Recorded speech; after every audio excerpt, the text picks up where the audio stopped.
या ठिकाणी आज आपल्या सगळ्यांचाच आशीर्वाद घेण्यासाठी मी इथे आलेली आहे। आणि ज्याचा उल्लेख अनिकेत भाईंनी केला की राज्यभरामध्ये किती ठिकाणी आम्ही भाषणं केली, मतदारसंघामध्ये किती ठिकाणी गेलो, तरी ज्या वेळेला घरात येतो त्यावेळेला आपण काय बोलावं हा प्रश्न नेहमी पडलेला असतो।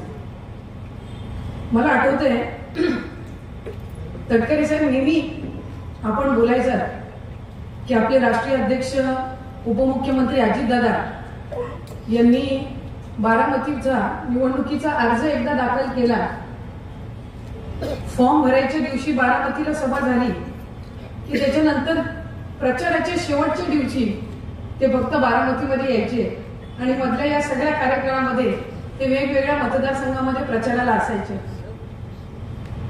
आज मला त्या वाक्याची आणि उदाहरणाची आठवण यासाठी होते की ज्याचा उल्लेख भाईंनी केला की एखाद्याला भाग्य लागतं आणि नशीब लागतं, हे काय असावं।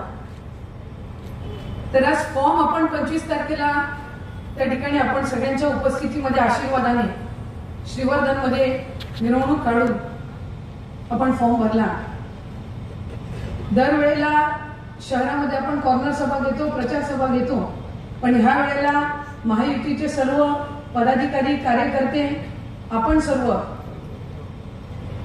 सर्वांनी पुढाकार घेतला आणि आपण म्हटलात की तुम्ही तिघही साहेबांवर तर राज्याची जबाबदारी आहे आणि तू आणि अनिकेत भाई तुम्ही मतदारसंघातल्या इतर भागामध्ये जा, इथली प्रचाराची जबाबदारी आम्ही सांभाळतो। आणि म्हणून आज मला ते बारामतीमध्ये दिलेल्या उदाहरणाची आठवण आली, कारण याच्यासाठी भाग्य लागतं की आज तसं पाहायला गेलं तर प्रचारासाठी उमेदवार म्हणून आज या इतक्या दिवसामध्ये एकदाही तुमच्या सगळ्यांच्या आग्रहाखातर, तुमच्या सगळ्यांच्या पुढाकारातून तुम्ही जे वातावरण महायुतीचे उमेदवार म्हणून त्या ठिकाणी निर्माण केलं त्याच्यातून कधी येण्याची संधी किंवा तुमच्या सर्वांच्या पुढाकारातून गरज भासली नाही।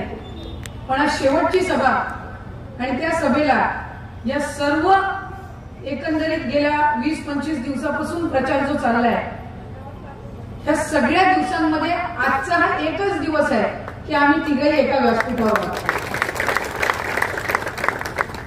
आणि ही आपल्या या मातीची ओढ आहे की ज्या मातीमध्ये आम्ही जन्माला आलो, ही तुमच्या सगळ्यांची पुण्य आहे किंवा आशीर्वाद आहे की आज तटकरे साहेब असतील, त्याचबरोबर खऱ्या अर्थानं माझे आजोबा कैलासवासी दत्ताजीराव तटकरे यांनी त्यावेळेला या रोहा तालुक्यामध्ये सभापती म्हणून जवळपास 17 वर्ष प्रतिनिधित्व केलं।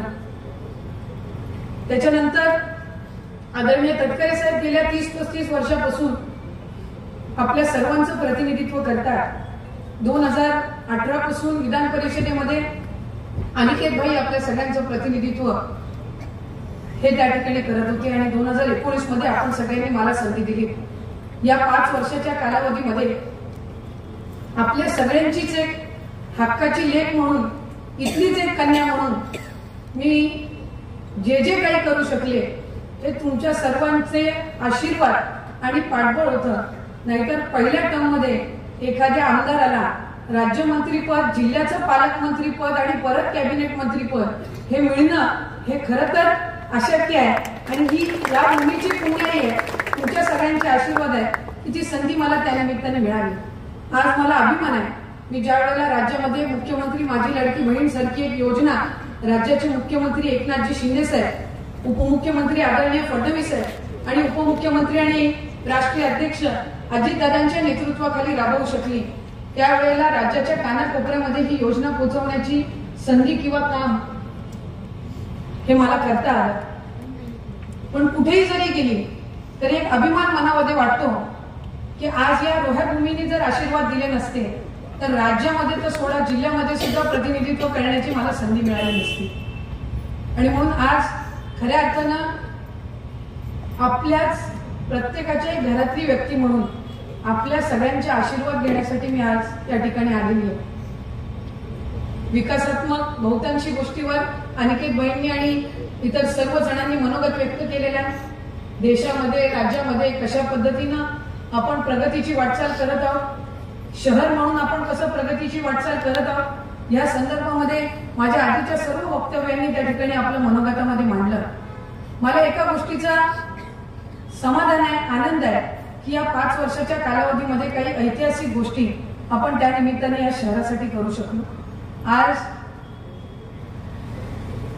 रोहा नगर परिषद ही रोहा अष्टमी नगर परिषद ही एकमेव नगर परिषद आहे जिथे सबंध हिंदुस्थानाचं असणारा आराध्य दैवत छत्रपती शिवाजी महाराजांचा 30 फुटी पुतळा आपण या 5 वर्षाच्या कार्यकाळामध्ये उभारू शकलो. आज रोहा अष्टमी नगर परिषद ही एकमेव नगर परिषद आहे ज्यांच्या हक्काची एक ब्लड बँक आपण या 5 वर्षामध्ये उभारू शकलो. आज ही एकमेव नगर परिषद आहे ज्याचं ग्रामदैवत श्री धावीर महाराज आहे आणि इथे सशस्त्र अशी सलामी ही दिली जाते आणि सबंध तालुक्यातील आणि शहरातील प्रत्येक जाती समाजाची, प्रत्येक धर्माची, सर्व धर्म समभाव या विचारधारेतून आपण तो पालखी सोहळा साजरा करतो.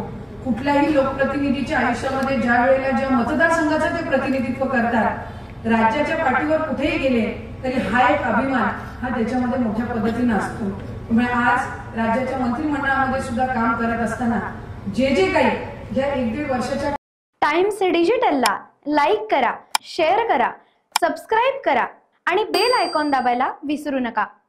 Times digital.